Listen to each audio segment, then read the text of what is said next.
नमस्कार दोस्तों, स्वागत है आपका एक बार फिर से आपके अपने यूट्यूब चैनल कंपटीशन प्रिपरेशन पे। दोस्तों, इस वीडियो में हम बात करने वाले हैं CPO 2020 के 25 नवंबर के लास्ट शिफ्ट यानी छठवीं शिफ्ट का। 6 शिफ्ट में टोटल पेपर हुआ था। इससे पहले हमने 5 शिफ्ट कर लिया है और सबकी लिंक डिस्क्रिप्शन में मिल जाएगी। इसी के साथ CPO भी ख़त्म होता है। टोटल 1500 क्वेश्चन हम कर चुके हैं। CHSL के 900, CGL मेंस के 300 और 300 इसके, तो टोटल हमारे 1500 क्वेश्चन हो गए जो भी रिसेंट एग्जाम में पूछे गए हैं। ये आपकी परीक्षा के लिए कितने इंपॉर्टेंट है ये आपको तब समझ आएगा जब आप पेपर देने जाओगे ये प्रश्न पत्र करके। और सबसे इम्पोर्टेंट जो CHSL CGL 2020 की प्रिपरेशन करने वाले स्टूडेंट्स हैं उनके लिए बता देना चाहता हूँ, भैया ये रामबाण है, ये करके ज़रूर जाना। चैनल पे नए होना सब्सक्राइब कर लेना क्योंकि that is the only motivation for me. और लाइक ज़रूर कर देना, ठीक है। शेयर भी कर देना, जो नए स्टूडेंट्स हैं उन तक पहुंचा ज़रूर देना, ठीक है। ये ना डरना है कि कंपटीशन बढ़ जाएगा आपका, क्योंकि अगर सब अच्छे से पता है कंपटीशन अगर आपके दोस्तों से आपका होता है तो आप ग्रो करते हो, और अगर जलन होती है तो आप कई बार मतलब डिस्ट्रक्टिव मोड में चले जाते हो और आपका नंबर कम होने लग जाता है। तो जितना अच्छा आपके दोस्त पढ़ेंगे उतना अच्छा आप पढ़ोगे। जैसी संगति होती है वैसा असर आपको ज़रूर मिलता है।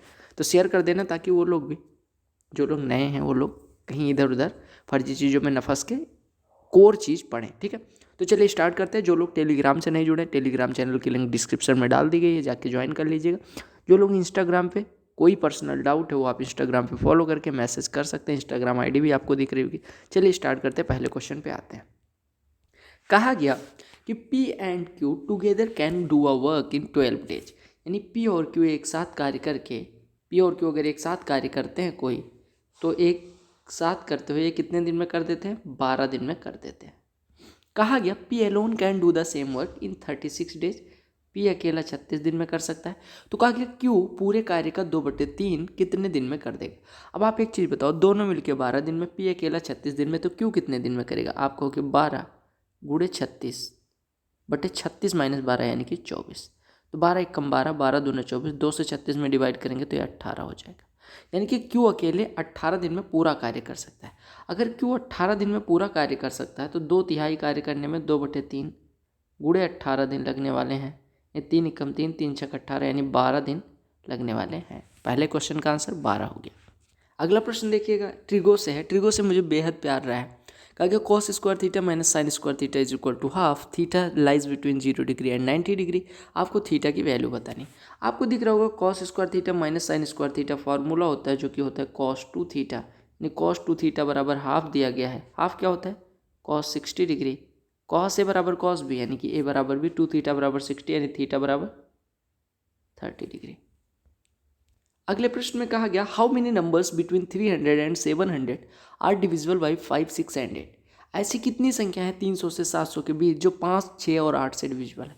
आपको पता होगा जो संख्याएं 5, 6 और 8 तीनों से डिविजिबल होंगी वो 5, 6, 8 के एलसीएम से डिविजिबल होनी मस्ट है। 6 और 8 का एलसीएम 24, 5 का और 24 का एलसीएम 120।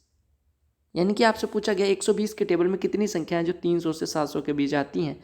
आप कहेंगे 360 से स्टार्ट होती हैं, 360, 480, 600 और फिर 720, यानी 3 संख्याएं ऐसी हैं जो 120 के टेबल की हैं। तो आपका आंसर हो गया। अब आप कहेंगे यहाँ पे तो आप कैलकुलेट कर सकते थे, अदरवाइज क्या करेंगे? आप इन दोनों का अंतर लेंगे, 700 माइनस 300 400, और 400 में इस एलसीएम वाली संख्या से डिवाइड करेंगे। जो भागफल आएगा वही आपका हो जाएगा नंबर ऑफ नंबर्स, ठीक है। कहा गया कि एक भिन्न का अंश जो है 60% बढ़ा दिया जाता है और हर को 40% बढ़ा दिया जाता है। जो फाइनल फ्रैक्शन आती है वो 16/63 है। वो ओरिजिनल फ्रैक्शन क्या? देखो, अगर हमारी ओरिजिनल फ्रैक्शन a/b होती तो अभी फ्रैक्शन को हम क्या करते हैं? अंश को 60% बढ़ा देते हैं यानी 160a हो जाता है, और हर को 40% बढ़ा देते हैं यानी 140b हो जाता है। और ये भिन्न बराबर आपको दी गई 16/63। तो आप कहेंगे ये कट गया, ये कट गया, 16 से 16 कट गया, 7 दूनी 14, 7 9 63 हो गया। यानी a/b बराबर कितना हो गया? 2/9। यही आपकी ओरिजिनल फ्रैक्शन हो गई। अगला प्रश्न देखिएगा, कहा गया इस हिस्टोग्राम को पढ़ना है। इस हिस्टोग्राम में ऐसा दिया गया कि 150 से 200 के बीच 30 लोग हैं, 200 से 250 के बीच 45 लोग हैं, 250 से 320 नंबर पाने वाले 60 लोग हैं, 300 से 350 35, और ऐसे 350 से 400 के बीच 40, 400 से 450 के बीच 35 लोग हैं।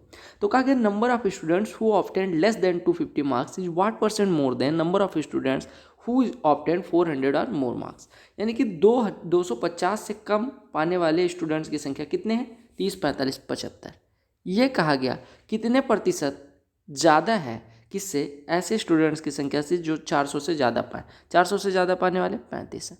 35 से 75 कितना ज़्यादा है, 40। तो प्रतिशत में निकालेंगे तो आप कहेंगे 40/35 गुणे 100 कर देंगे, यानी 5 सत्ते 35, 5 20 100 यानी 800/7, यानी आप कह सकते हैं 114 सही 2/7%। कहा गया एक गोले का स्फीयर का वॉल्यूम दिया गया है 4851, सरफेस एरिया पूछिए। सबसे पहले आप जानिए कि गोले का वॉल्यूम कितना होता है, 4/3 पाई r क्यूब होता है। पाई की वैल्यू 22/7 दी गई है तो आप सीधे रख दो, तो यानी 4/3 इंटू 22/7 इंटू r का क्यूब बराबर दिया गया आपको 4851।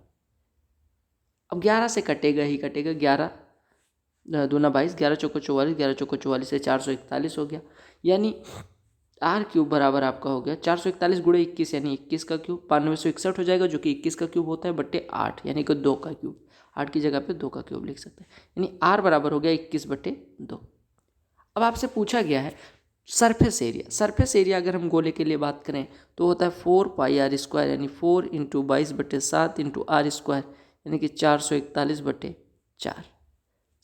4 कट गया, 7 से काटेंगे तो ये आपका 63 आ जाएगा। 63 गुणे 22, 22 3 66, 22 छक्के 132, 6 138, 1386 हो जाएगा।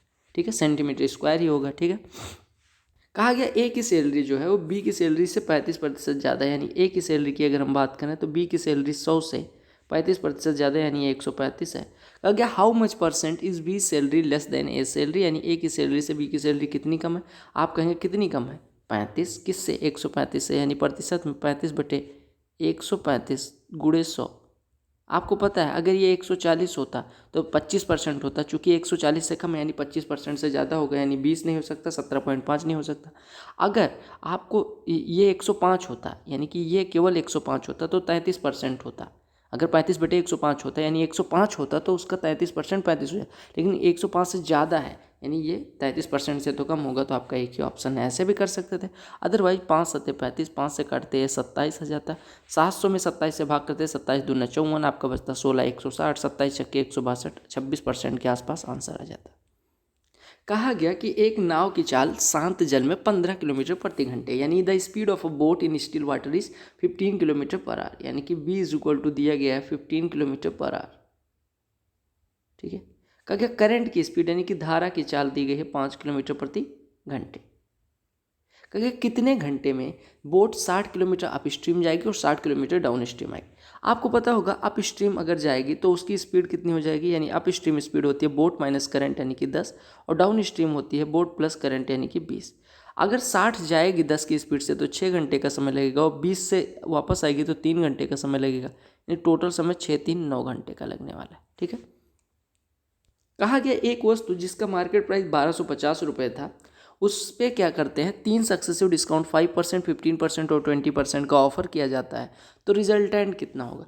आपको पता है 5% और 15% का रिजल्टेंट कितना होता है, 5 + 15 -5 गुणे 15/100, यानी कि 20 - 0.75 यानी कि हो जाएगा 19.25%, और 19.25% और 20% का कितना हो जाएगा 39.25% माइनस ये हो जाएगा 5 या 15, 5 × 8 = 40, 5 × 5 = 25, यानी घटा देंगे तो ये आपका हो जाएगा 39 में से 3 घटेगा 36, यानी 35.4%, यानी आपको 35.4% का डिस्काउंट मिलेगा।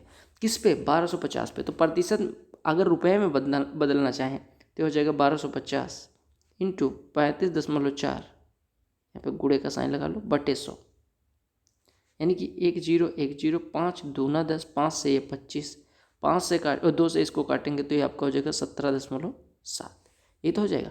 अब 25 से 17.7 में गुणा करेंगे, 25 सत्ते 175, 25 सत्ते 175 और 17 192, 25 का 25 और 19 44, यानी कि एक अंक बाद 10 यानी 442 रुपये 50 पैसे का डिस्काउंट मिला है। एक पाई चार्ट दिया गया, आपको पता होगा कि एक देश के बारे में दिया गया है कि 1680 करोड़ बिलियन रुपीस वो कुल खर्च करता है अलग अलग सेक्टर्स पे। ठीक है, तो कहा गया the expenditure on education is what % less than expenditure on defence, यानी कि एजुकेशन पे जो खर्च है वो डिफेंस पे खर्च से कितना प्रतिशत कम है। डिफेंस पे 12 है, एजुकेशन पे 6 है। कम कितना है? 6। कितने से? 12 पे। तो 6 एक कम 6, 6 दूनी 12, यानी 1/2 50% होता है। कहा गया कि एक ट्राइंगल का बेस जो है वो equal to perimeter of a square whose diagonal is 9√2। अब देखो, डायगोनल अगर किसी स्क्वायर के लिए यानी किसी वर्ग का विकर्ण 9√2 है तो उसका पेरीमीटर कितना हो जाएगा? सबसे पहले भुजा कितनी हो जाएगी? विकर्ण बटे √2 होती है, यानी भुजा हो गई 9, तो पेरीमीटर कितना हो जाएगा? 4 9 36, यानी कि बेस जो है ट्राइंगल का वो 36 के बराबर है। और कहा गया वो इसकी हाइट जो है वो एक ऐसे स्क्वायर के साइड के बराबर है जिसका एरिया 144 है। अच्छा एक चीज़ बताओ, ऐसे स्क्वायर का साइड कितना होगा जिसकी एरिया 144 है? आप कहेंगे 12, यानी कि आप कह सकते हैं हाइट इसकी दी गई है 12। तो आपसे पूछा गया है एरिया, तो एरिया बराबर होता है half into base into height, यानी हाफ इंटू 36 इंटू 12, 2 से कटे गए 6, 36 छक्के 216। कहा गया ए और बी दो सिलेंडर इस प्रकार से हैं कि capacity of A is same as capacity of B, यानी कि आपको दिया गया ए की क्षमता बी की क्षमता के बराबर है। बेसिकली क्षमता जो होती है वो आयतन होती है, यानी ए का आयतन बी के आयतन के बराबर है। कहा गया ए और बी के जो डायमीटर्स हैं उनका रेशियो 1:4 है। तो आपसे ए और बी की हाइट का अनुपात पूछा गया। देखो, डायमीटर का जो रेशियो होता है वही रेडियस का रेशियो होता है, यानी अगर पहले के लिए डायमीटर और दूसरे के लिए डायमीटर का अनुपात 1:4 दिया गया तो उनकी त्रिज्याओं का अनुपात भी 1:4 होगा। यानी हम कह सकते हैं पहले का volume pi into R1 square into H1, दूसरे के लिए पाई R2 स्क्वायर इंटू H2, ये बराबर आपको दिया गया है 1, यानी पाई पाई कट गया, यानी H1/H2 बराबर हो जाएगा R2 square by R1 square, यानी R2/R1 का होल स्क्वायर, यानी कि 4/1 का होल स्क्वायर, यानी कि 16/1, यही अनुपात हो जाएगा। यानी H1 16 है, H2 1 है, तो 16:1। अगला प्रश्न देखिएगा क्या कह रहा है। कहा the fasting blood sugar level F and post prandial blood sugar level, यानी शुगर लेवल दिया गया है किसी पेशेंट के लिए 4 अलग अलग हफ्तों में। आपको दिया गया जो ब्लू वाला है वो क्या है?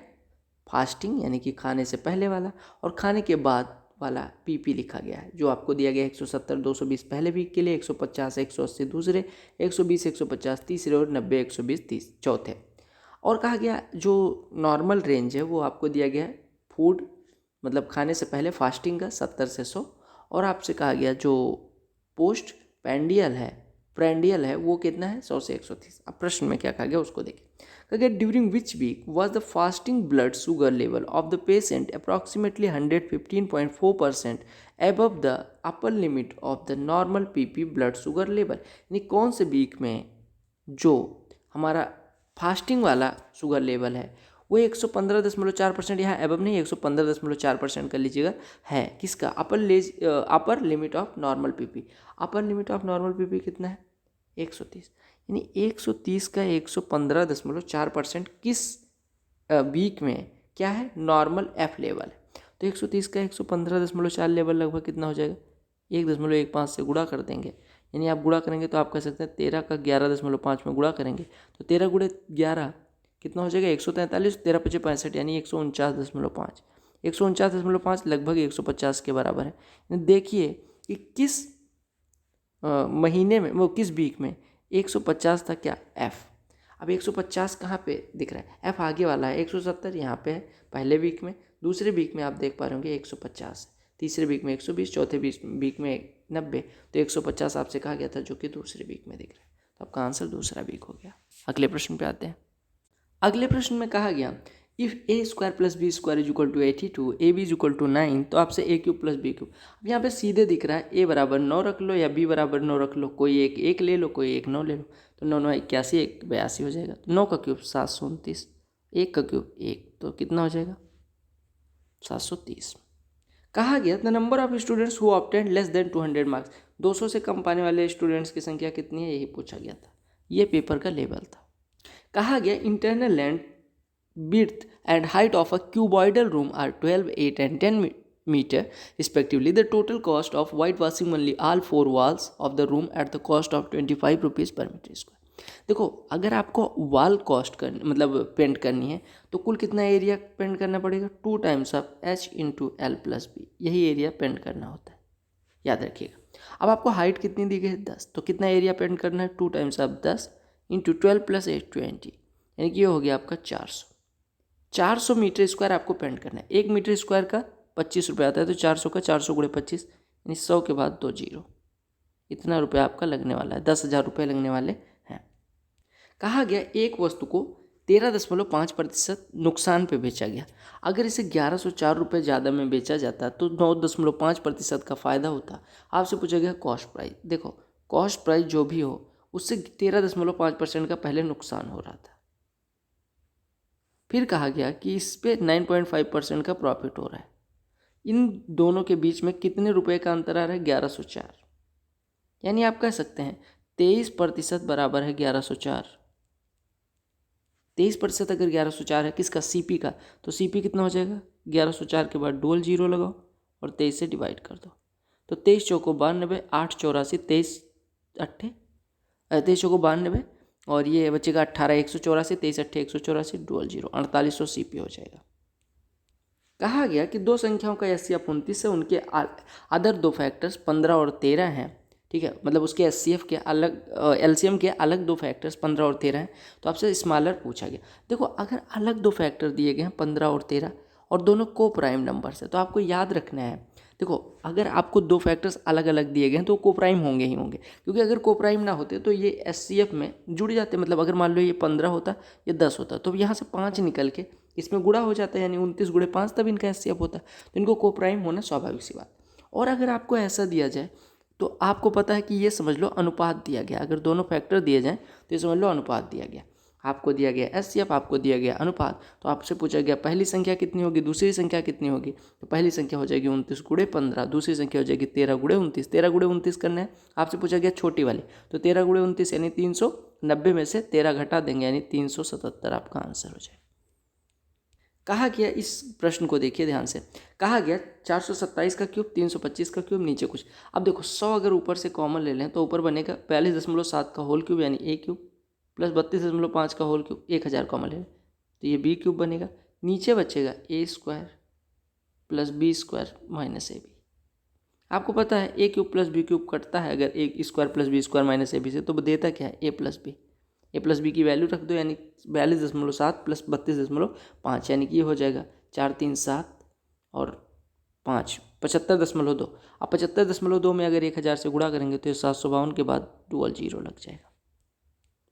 कहा गया कि दो वृत्त एक दूसरे को 15 सेंटीमीटर त्रिज्या के और 10 सेंटीमीटर त्रिज्या के जो वृत्त हैं वो एक दूसरे को इंटरसेक्ट करते हैं और उनकी कॉमन कॉर्ड। ये वाला क्वेश्चन इस बार पहली शिफ्ट में, इसी शिफ्ट में पूछा गया है। देखो ये दोनों वृत्त हैं, एक की त्रिज्या दी गई 15, दूसरे की त्रिज्या दी गई 10। अब देखो आपसे कहा गया कि इनकी कॉमन कॉर्ड की लंबाई कितनी है? 8 है, वो 16 है, सॉरी 16 है, यानी ये वाली लंबाई 16 है। एक मिनट, ये वाली लंबाई 16 है। तो आपसे कहा गया कि इनके सेंटर्स के बीच की डिस्टेंस कितनी है। अब आप ध्यान रखिएगा, अगर ये 16 है तो इतना हिस्सा 8 होगा। अब देखो, अब अगर इनके सेंटर के बीच की दूरी पूछी गई, ये 15 है, ये 8 है, तो ये कितना हो जाएगा? अंडर रूट में 225 माइनस 64, यानी अंडर रूट में 225 में से 64 घटेगा 161। और आपको पता है ये 10 है, ये 8 है, ये समकोण है, तो 10 8 6 ट्रिपलेट बनाते हैं, यानी इतनी दूरी हो गई 6। तो इनके केंद्रों के बीच की दूरी कितनी हो जाएगी? 6 प्लस रूट 161। ये आंसर हो जाएगा। कहा गया कि टोटल सरफेस एरिया और वॉल्यूम एक स्फीयर के लिए जो उसका अनुपात है वो 2:7 है, तो रेडियस पूछेगी। टोटल सरफेस एरिया कितना होता है? 4πr²। इसका अनुपात दिया गया है वॉल्यूम से, यानी 4/3, πr³ से कितना है? 2/7 है। तो आपसे कहा गया रेडियस, यानी आर की वैल्यू निकालनी, 4πr² से इसका पावर कट गया, 3 ऊपर चला जाएगा, यानी 3/r बराबर 2/7, यानी r बराबर हो जाएगा 7 या 21/2 यानी कि 10.5 सेंटीमीटर। ये प्रश्न देखो, कहा गया expenditure for proceeds to state is. Proceeds to state पे 34% खर्चा होता है। टोटल खर्चा 1680 बिलियन है, तो 34% कितना हो जाएगा? 34 इंटू 1680/100, 10 10 2 पंजे 10, 2 84। अब आप क्या करना है, 4 से 84 में गुणा करेंगे तो कितना हो जाएगा? 336। 3 से गुणा करेंगे 252, जोड़ देंगे तो ये 6 5 8 2, इसको 5 से भाग करेंगे तो 5 5 25, ये आपका 3, 5 7 35 और 1.2, यानी कि 571.2 बिलियन आपका खर्चा हो रहा है। x + y + z दिया गया, x y z दिया गया। X y plus y z plus z x दिया गया, आपसे इसकी वैल्यू पूछेगी। आपको पता होगा अंडर रूट में x cube plus y cube plus z cube की वैल्यू कितनी होती है, 3xyz, और एक्स वाई जेड ऑलरेडी है यानी 4xyz हो जाएगा पूरा, plus x plus y plus z into x plus y plus z का whole square minus 3 times of x y plus y z plus z x, यही formula होता है। ठीक है, अब यहाँ पे वैल्यू रख दो सबकी, तो 4 times of x y z यानी कि 864 plus x plus y plus z यानी 19 इंटू 19 का square 361 minus 3 times of x y plus y z plus 342, यानी आपका हो गया अंडर रूट में 864 प्लस 19 गुणे 19 361, जोड़ोगे तो 1225 मिलेगा, जिसका वर्गमूल 25 का वर्गमूल 5 और 12 के फैक्टर 3 और 4, छोटा वाला उठा लो 3।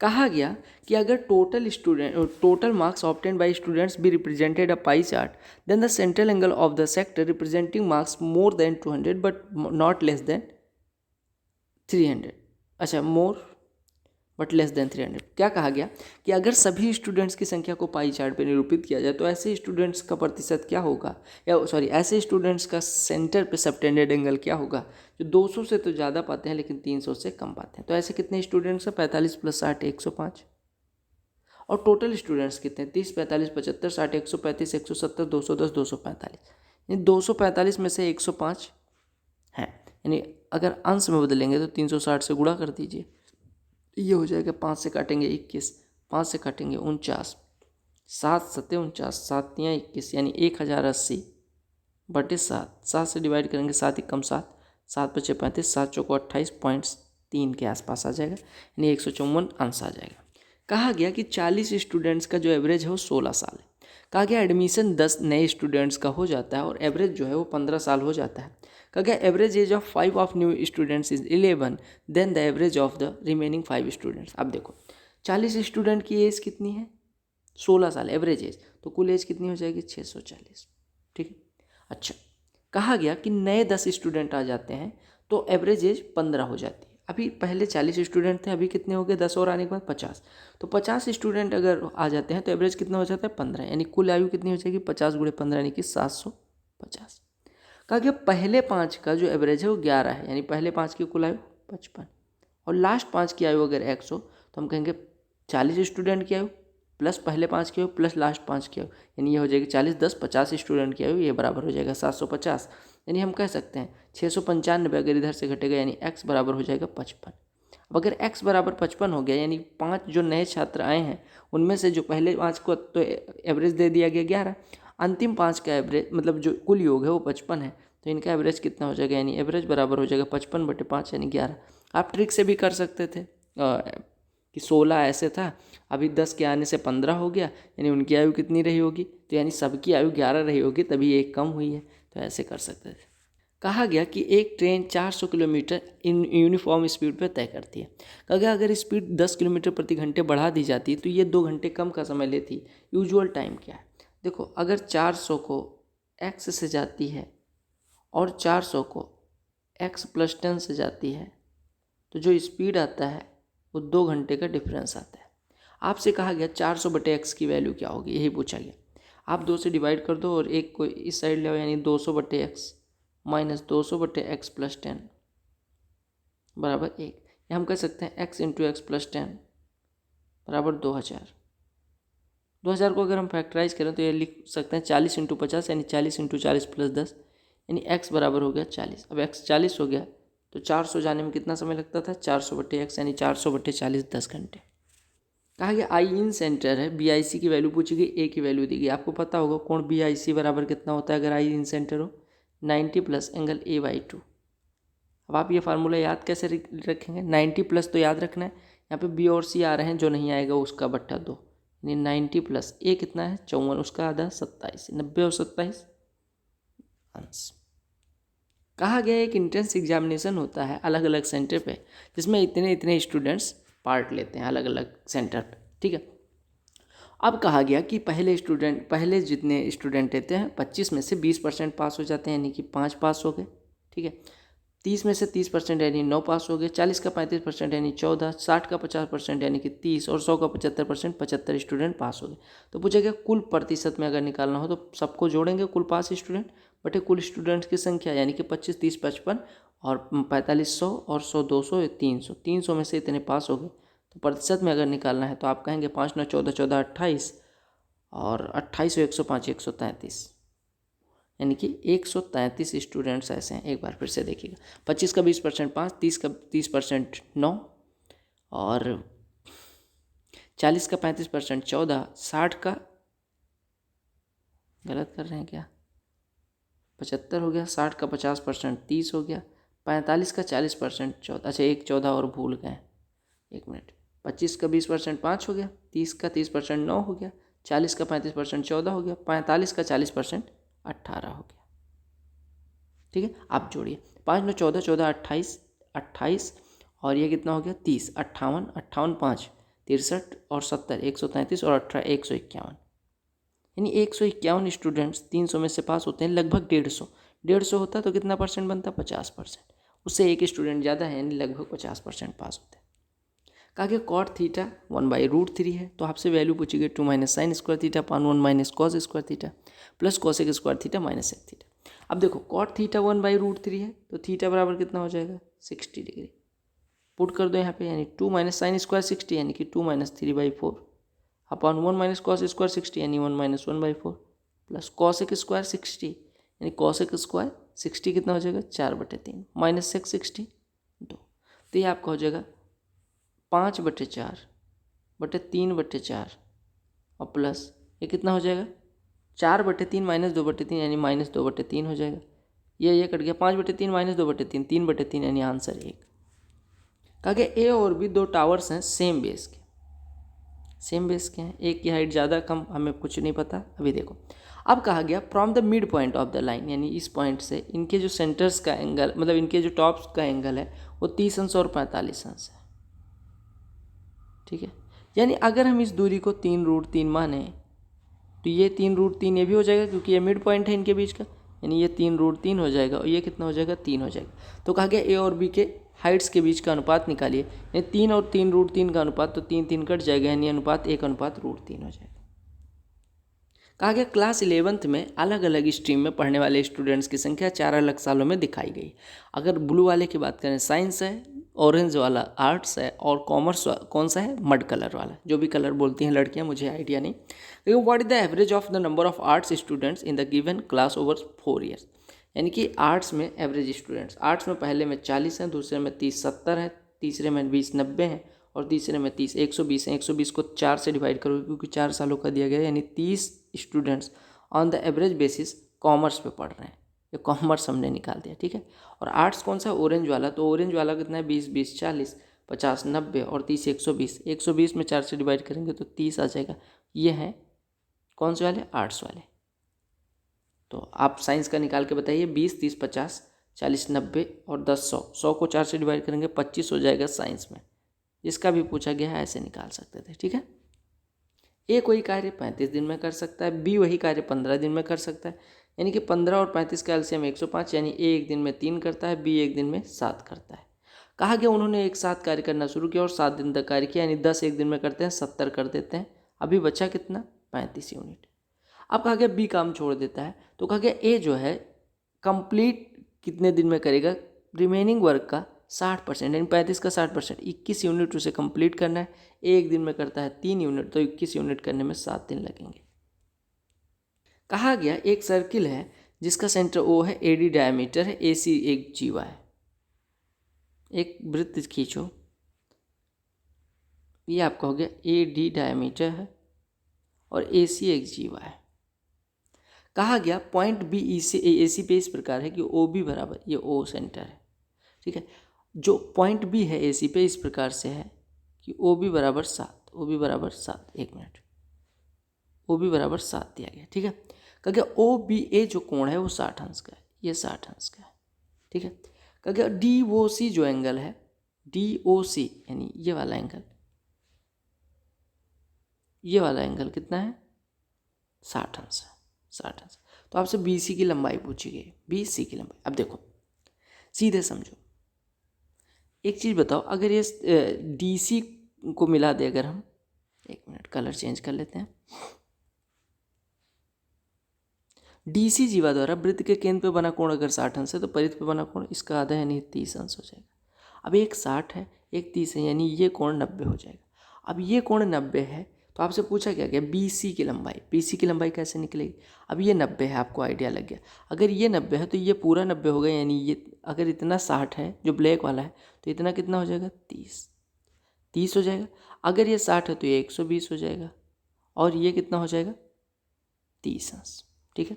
अब आपसे कहा गया है कि BC की लंबाई बताइए। आप देख पा रहे होंगे दो त्रिभुज में, कौन कौन से त्रिभुज में, त्रिभुज OBC में देखिए, त्रिभुज OBC को मैं ड्रा कर दे रहा हूँ जिस प्रकार से दिया गया उसी प्रकार से। ये O है, ये B है, ये C है। ये कोण 30 अंश है, ये कोण 30 अंश है। तो इसके सामने की भुजा और इसके सामने की भुजा बराबर होगी। आपको पता है OB आपको 7 दिया गया, तो BC भी 7 हो जाएगा। यही निकालने को कहा गया था। देखिएगा हमने क्या किया, हमने कहा, यहाँ पे कलर चेंज कर दे रहा हूँ मैं, देखो हमने AD डायमीटर ड्रा किया, AC जीवा ड्रा करी, और आपसे कहा गया कि जो आपका OB कोई बिंदु AC पे इस प्रकार से है कि OBA जो कोण है वो 60 अंश है, यानी ये वाला कोण 60 अंश है। ठीक है। और आपको दिया गया कि जो DOC कोण है, यानी ये वाला कोण 60 अंश है। आपको पता है जीवा DC द्वारा केंद्र पे बना कोण 60 है, तो परिध पे 30 हो जाएगा, यानी ये 60 था, ये 30, तो ये 90 हो गया। अब ये 90 हो गया तो एक रेखा AD पे एक तरफ बने कोणों का योग 180 होगा, यानी इतना कोण भी 90 होना पड़ेगा। अगर इतना 90 है तो ये आपको 60 ऑलरेडी दिया हुआ है, यानी ये 30 हो जाएगा। ये 30 हो गया। आपको पता है ये 30 है, ये 90 है, ये 30 है, तो ये भी 30 हो जाएगा। अब ट्रायंगल OBC में आइए, ये 30 है, ये 30 है, तो इनके सामने के भुजाएं भी बराबर होंगी। भुजाएं बराबर करने पे 7 आ जाएगा। सक्सेसिवली डिवाइड करने वाला मैंने आपको ट्रिक बताई थी। देखो कहा गया 3 से डिवाइड करने पे 2 बचता है, 4 से डिवाइड करने पे 3 बचता है, और 7 से डिवाइड करने पे 5 बचता है। सक्सेसिवली डिवाइड किया गया।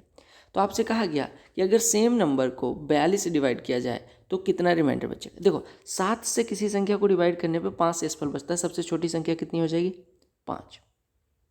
अब देखो 4 से सक्सेसिवली डिवाइड करने का मतलब 3 से डिवाइड किया गया, जो भागफल है उसको 4 से डिवाइड किया गया, फिर 4 से डिवाइड करने के बाद जो भागफल है उसको 7 से डिवाइड किया गया, यानी कि 4 से डिवाइड करने के बाद जो भागफल आया उसको 7 से डिवाइड किया गया। तो 7 से किसको डिवाइड किया गया, 5 से, यानी 4 से डिवाइड करने के बाद संख्या को भागफल कितना आया था, 5, यानी कि 4 से डिवाइड करने के बाद भागफल 5, शेषफल 3, तो संख्या कितनी हो जाएगी, 4 पंचे 20, 3 23।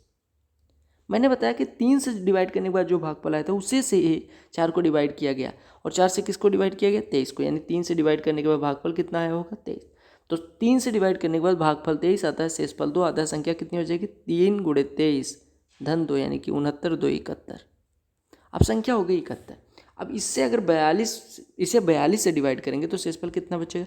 आप कहेंगे अगर हम 71 को 42 से डिवाइड करेंगे तो 42 का 42, शेषफल बच जाएगा 29। कहा गया दो नल हैं A और B। A भर सकता है 12.5 घंटे में, B भर सकता है 25 घंटे में, यानी A 2 काम करता है, B 1 घंटे में 1 लीटर भरता है, 25 लीटर का टंकी की धारता। अगर दोनों को एक साथ खोला गया और एक चीज़ पाया गया कि इसके छेद मतलब बॉटम में एक छेद है जिसके कारण 1 घंटे 40 मिनट ज़्यादा लगा सिस्टन को फिल करने में। तो कहा गया अगर टंकी फुल हो तो वो जो छेद है वो कितनी देर में खाली कर देगा। अब देखो आपको पता है कि कितना घंटा लगना चाहिए था, 25 भरना था, 2 और 1 मिलके 3 अगर मिलके कार्य करते तो 25 घंटे, मतलब 25 को भरने में कितना समय लगता, 25/3 घंटे। 25/3 घंटे का मतलब 8 घंटे 20 मिनट लगते। लेकिन अभी लगे कितने हैं हमें, 1 घंटे 40 मिनट ज़्यादा, यानी कि 10 घंटे लगे। 10 घंटे कहने का मतलब 25 लीटर को भरने में अगर 10 घंटे लगते हैं, यानी 1 घंटे में भरा कितना जा रहा है, 2.5 लीटर। लेकिन हम तो देख पा रहे हैं कि सर A हमारा भर रहा है 2 लीटर, B भर रहा है 1 लीटर, और हमारा टंकी में एक लीकेज के कारण यानी होल है उसके कारण कुछ X पानी निकल रहा है, तो हमारा 2.5 लीटर बच रहा है। 3 लीटर गिर रहा है, कुछ निकल रहा है, 2.5 लीटर बच रहा है, यानी गिर कितना रहा है और निकल कितना रहा है, 3 गिर रहे हैं और बच रहा है टंकी में 2.5 लीटर, यानी कि 0.5 लीटर 1 घंटे में हमारा छेद जो है ये निकाल दे रहा है। अब देखो ये जो छेद है टंकी का ये 2.5 लीटर तो आधे लीटर 1 घंटे में निकालता है, तो 25 लीटर कितने घंटे में निकाल देगा, 25/0.5 यानी 25/1/2 यानी 50 घंटे में। कहा गया एक सीढ़ी है जो किसी दीवार के सहारे खड़ी है, ये सीढ़ी हम मान लेते हैं किसी दीवार के सहारे खड़ी। कहा गया जो इसका फुट है यानी इसका जो पाद है वो आधार से 45 अंश का कोण बनाता है। कहा गया कि ये 6.6 मीटर दूर है दीवार से, तो लेंथ पूछा गया। आपको पता है ये 6.6 है, ये 45 अंश है, तो ये भी 6.6 हो जाएगा। अब अगर लंब और आधार दोनों 6.6 हैं तो कर्ण 6.6√2 हो जाएगा। यही सीढ़ी की लंबाई हो जाएगी। कहा गया 10% वार्षिक ब्याज की दर से 2 साल का जो सिंपल इंटरेस्ट है वो 8100 रुपये। अगर कंपाउंड इंटरेस्ट 15% की दर से 2 सालों के लिए पूछा जाए तो कितना होगा। अब देखो आपको पता है 10% की दर से 2 साल का कितना है 8100। 2 साल में मिला कितना होगा 20%, यानी किसी राशि का 20% 8100 है तो वो राशि कितनी हो जाएगी 20% यानी 1/5 हिस्सा, यानी राशि कितनी हो जाएगी 8100 × 5 यानी 40,500 हमारी राशि हो जाएगी। अब इसमें 15% की दर से 2 साल का पूछा गया। 15% की दर से 2 साल में कितना मिलेगा 15 + 15 + 15 × 15 × 15/100। 15 और 15 का सक्सेसिव कितना हो जाएगा 30 + 225/100 यानी कि 32.25, यानी इसका 32.25 हमें मिलना है। 32.25 से गुणा करके 100 से डिवाइड कर दीजिए, खत्म हो गया काम। 5 से काटेंगे तो 161.25 आएगा। 4 जीरो लगा दो। 4 से करेंगे तो कितना आ जाएगा 129। 129 सही चल रहा है। ठीक है। अब यानी कि ये हमने गलत कर दिया। कितना आया था 129। हाँ अब सही चल रहा है। अब इसको जोड़ दो तो कितना आ जाएगा 5 2 1 6 9 1 10 2 1 3 1 दशमलव कितने अंकों के बाद लगेगा 2 अंकों के बाद, यानी 13,061 रुपये 25 पैसे हमें ब्याज के रूप में मिलेगा। कहा गया कि पी क्यू और पी आर किसी त्रिभुज की 2 भुजाएं हैं जिनको बढ़ा दिया जाता है। ये त्रिभुज है, ये एक भुजा हो गई, ये दूसरी भुजा, ये पी हो गई, क्यू हो गई, आर हो गई, एस हो गए, टी हो गया। कहा गया एस क्यू आर और इसका समद्विभाजक यू पे मिलते हैं। क्यू यू आर 59 दिया गया है, तो आपसे पूछा गया पी की वैल्यू कितनी होगी। अब देखो कोण समद्विभाजक मिलने का मैंने कई बार फार्मूला बताया है कि सर एक चीज़ बताओ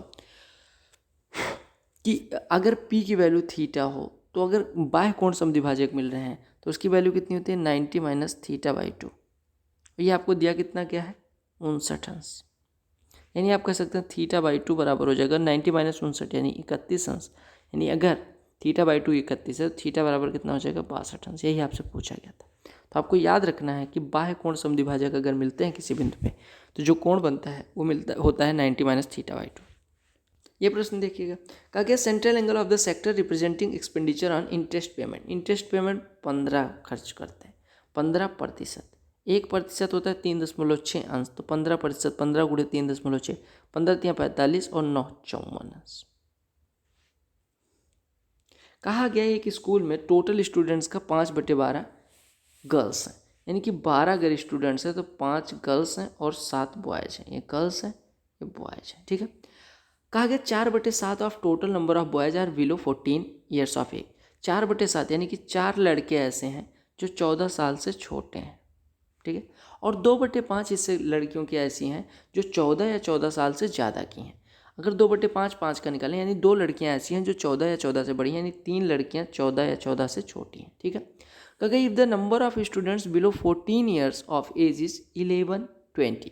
कहा गया टोटल स्टूडेंट जो 14 से छोटे यानी 4 + 3 7 बराबर आपको दिया गया है 1120। तो आपसे कहा गया टोटल नंबर ऑफ स्टूडेंट्स यानी 12 की वैल्यू पूछी। 7 बराबर 1120 यानी 1 बराबर 7 × 9 7 7 6 42 यानी 160। 1 बराबर 160 तो 12 बराबर कितना हो जाएगा 12 बराबर हो जाएगा 12 × 160 यानी कि 12 60 में 720 और 1200 1920। कितना इजी था क्वेश्चन, 4 लाइन का और सोल्यूशन 3 लाइन में। कहा गया एक पंप जो है वो किसी टैंक को 1 घंटे में भर सकता है। एक लीक के कारण इसे 1 सही 1/3 घंटे लगते हैं, तो लीक कितनी घंटे में खाली कर देगा। अब देखो 1 घंटे में भर सकता है लीक के कारण 4/3 घंटे लगे, यानी ये 1 घंटे में भर सकता है तो 1 घंटे में पूरा हिस्सा भर सकता है, और लीक के कारण 3/4 हिस्सा भी भर सकता है 1 घंटे में, यानी पूरा भाग भरता है, 3/4 भाग बचता है, यानी लीक कितना निकाल देता है 1 - 3/4, यानी 1/4 हिस्सा हर घंटे निकाल सकता है। अब कहा गया अगर टंकी फुल हो 1/4 घंटे हर घंटे निकालेंगे, 1/4 भाग ये हर घंटे निकालेंगे तो कितने घंटे लगेंगे पूरे भाग को खाली करने में, 1/1/4 यानी 4 घंटे। कहा गया कि वही वाला है कि अलग अलग फैकल्टी में कितने स्टूडेंट्स हैं, क्योंकि what is the difference between the average of number of science and commerce students in the given class over the given period of years. कहा गया एवरेज साइंस और कॉमर्स, साइंस का हमने निकाला था कितना आया था, साइंस का शायद 25 आया था और कॉमर्स का 30, तो साइंस और कॉमर्स का अंतर अगर हम निकालेंगे तो 30 - 25 यानी कि 5 आ जाएगा एवरेज अंतर। अगर आपको याद हो तो ये क्वेश्चन कैसे करते हैं, 5 ऑफ 2 10, 5 में डिवाइड करेंगे 1/2, 2 में 4 से डिवाइड करेंगे 1/2, 4 से गुणा कर देंगे तो प्लस लगा दो, 4 + 2 प्लस आधा, यानी 4 2 6 और आधा 6.5, 1 में 2 से डिवाइड करेंगे आधा और 5 5.5 माइनस 6.5 यानी -1 से 7 में डिवाइड करेंगे -7। क्या घातक प्रश्न पूछा, a + b + c बराबर दिया गया, वैल्यू पुटिंग से भी कर सकते हो, अदरवाइज SCF ले लो, ABC आ जाएगा। यहाँ पे गुणा होगा किसका, a का, यहाँ पे गुणा होगा b का, यहाँ पे गुणा होगा c का। a³ + b³ + c³ बराबर 3ABC होता है अगर a + b + c बराबर 0 दिया गया हो, यानी ABC कट गया, आंसर 3 हो गया। कहा गया ABC एक मतलब बिजनेस स्टार्ट करते हैं जिसमें 75,500 रुपये लगते हैं। कहा गया A 3500 रुपये B से ज़्यादा लगाता है, B 4500 रुपये C से ज़्यादा लगाता है, टोटल प्रॉफिट 45,300 का हुआ, तो A का हिस्सा कितना होगा, जिस अनुपात में लगाएंगे उसी अनुपात में हिस्सा होगा। अब सबसे पहले इनके हिस्से का अनुपात लगा लो, कितना कितना पूंजी लगाया है इन्होंने। अब आपसे कहा गया कि जो B मतलब हम मान लेते हैं C का हिस्सा X है, तो B कितना लगाता है X + 4500, और जो A है वो इससे 3500 ज़्यादा लगाता है, यानी कि वो X + 8000 लगाता है। अब सबको जोड़ लो, ये बराबर दिया गया 75,500, 3x + 12,500 बराबर 75,500, यानी कि 3x बराबर 63,000, यानी x बराबर 21,000, यानी कि पहले का हिस्सा 29, दूसरे का हिस्सा 25.5 और तीसरे का हिस्सा 21 हो जाएगा। अब इनके लाभ का अनुपात क्या होगा, आपसे पूछा गया A का लाभ कितना मिलेगा, 29 हिस्सा आउट ऑफ 29 और 21 50 और 25 75.5, यानी 75.5 का लाभ होता तो उसमें से A का हिस्सा होता 29, टोटल लाभ हुआ है 45,300 का, तो हिस्सा कितना हो जाएगा 29/75.5 गुणे 45,300, इससे कटेगा ये 600 हो जाएगा, 6 से गुणा करेंगे 6 9 54 6 12 यानी 120 और 54 174 के बाद डबल 0 लगा दो। कहा गया 5 अलग अलग घंटियाँ 3 5 8 9 और 10 सेकंड बाद बजती हैं, एक साथ कब बजेंगी, अगली बार कितने मिनट बाद। अब अगर ऐसा पूछा जाए तो आपको ध्यान रखना है कि बस जो संख्याएं दी गई हैं जितनी सेकंड बाद या जितने मिनट बाद ये बजते हैं उसका एलसीएम लेना पड़ेगा। 3 5 8 तीनों को प्राइम नंबर है तो इनका एलसीएम हो जाएगा 120, 120 और 9 का एलसीएम होता है 360 और 10 का 360, ये 360 सेकंड बाद ये एक साथ बजने वाली हैं। 360 सेकंड को अगर 60 से डिवाइड करोगे तो ये मिनट हो जाएगा, ये 60 × 60 60 छक्के 360 6 मिनट बाद। रमेश के बारे में दिया गया, रमेश 40% अपनी सैलरी का फूड पे खर्च करते हैं, हाउस रेंट पे खर्च करते हैं 18% और 12% इंटरटेनमेंट पे खर्च करते हैं, क्योंकि 5% कन्वीनियंस पे खर्च करते हैं। अब due to family function he has to borrow 16,000 from a money lender to meet the expenses of 20,000 his monthly salaries. कहा गया कि 20,000 रुपये का एक्सपेंस था और उनके पास इतने कम सेविंग हुई कि 16,000 रुपये उन्हें उधार लेने पड़े, यानी उनकी सेविंग कितनी हुई 4,000 रुपये की। सेविंग यहाँ से निकाल लो, कितने प्रतिशत कर पाते हैं, 40 18 58 20 58 और 12 70 5 75% तो वो खर्च ही कर देते हैं, यानी बचाते कितना है 25%। 25% बोले तो यानी सैलरी का 1/4 हिस्सा बचाते हैं और उससे केवल 4,000 रुपये वो डाल सकते हैं जो खर्च करना है, यानी कि 1/4 हिस्सा 4,000, पूरी सैलरी कितनी होगी 16,000। कहा गया कि market price on A market price the difference of selling prices with the discount of 35% and 2 successive discounts of 20% and 15% is 504, market price क्या होगा। देखो 35% का 1 दिया जाए, 20 और 15% के 2, 20 और 15% का सक्सेसिव कितना हो जाएगा 32%। यानी 35% और 32% का जो डिफरेंस आएगा वो 3% आएगा, और यही 3% बराबर दिया गया 504 किसका, मार्केट प्राइस का।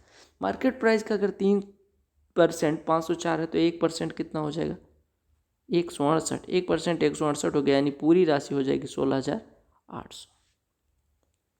सिंप्लीफिकेशन का प्रश्न है, लेकिन हम बड़े चाव से करेंगे। 3/10 आप 4/9, 3 से ये कट गया 3 हो गया, 2 दूनी 4, 2 पंचे 10 हो गया, यानी 2/15। 2/15 से अगर 2/3 में डिवाइड करेंगे तो आंसर 5 हो जाएगा। 5 माइनस ये लिखा हुआ है 4/5 गुणे 10/9, यहाँ डिवाइड का साइन लगा, पलट के गुणा कर दो। 3/4 गुणे 2 यानी 3/2 लिखा हुआ। 5 तियाँ 15, 3 तियाँ 9, 4 दूनी 8, 2 पंचे 10, यानी 5 माइनस 5/3 प्लस 3/2 यही दिया गया।